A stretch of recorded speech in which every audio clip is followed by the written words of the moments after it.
ఖచ్చితంగా ప్రజలు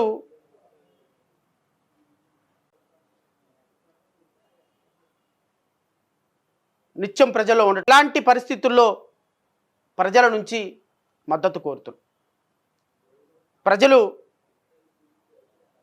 ఖచ్చితంగా మద్దతునిస్తారని, రాబోయే కాలంలో ఏ పార్టీకి ఓటేయాలనే అంశాల మీద ఒక క్లారిటీ తోటి ఉంటారు అని, 2024లో జరగబోయేటువంటి ఎలక్షన్లో ఒక స్పష్టమైనటువంటి నిర్ణయం తీసుకుంటారు.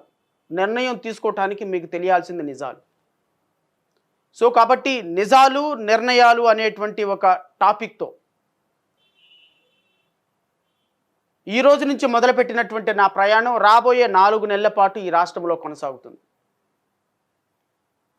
ప్రజలందరూ కూడా దీని మీద పూర్తి స్థాయిలో ఒక నిర్ణయం తీసుకొని మన రాష్ట్రాన్ని కాపాడుకోవటానికి మనం ఏం చేస్తున్నాం, ఏం చేయాలి, ఏ రాజకీయ పార్టీకి ఓటేయాలి, ఎందుకు ఓటేయాలి, కొట్టి చంపుతున్న మనలకు ఎందుకు ఓటేయాలి, మన ఉపాధి అవకాశాలు తీసేసిన బీజేపీకి ఎందుకు ఓటేయాలి, మన ఉపాధి అవకాశాలు కొల్లగొట్టే బీజేపీ పార్టీ లాంటి పార్టీతో కలిసి వెళ్తున్న తెలుగుదేశానికి ఎందుకు ఓటేయాలి, జనసేనకి ఎందుకు ఓటేయాలి, ఇలాంటి పార్టీలు మన రాష్ట్రానికి చేస్తున్నటువంటి అన్యాయాన్ని గమనించి కూడా మనం ఎందుకు ఓటేయాలనే దాని మీద నిర్ణయం తీసుకోవాలి.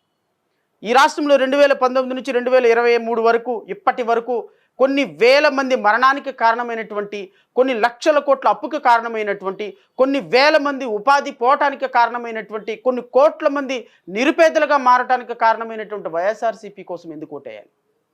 ఇవన్నీ కూడా చర్చలే, ఇవన్నీ కూడా నిజాలే. ఈ నిజాలు ప్రజల ముందు పెట్టకపోతే, నిర్ణయాలు తీసుకునే అవకాశం ప్రజలకు ఇవ్వకపోతే ప్రజాస్వామ్యం చచ్చిపోతుంది ప్రజలారా.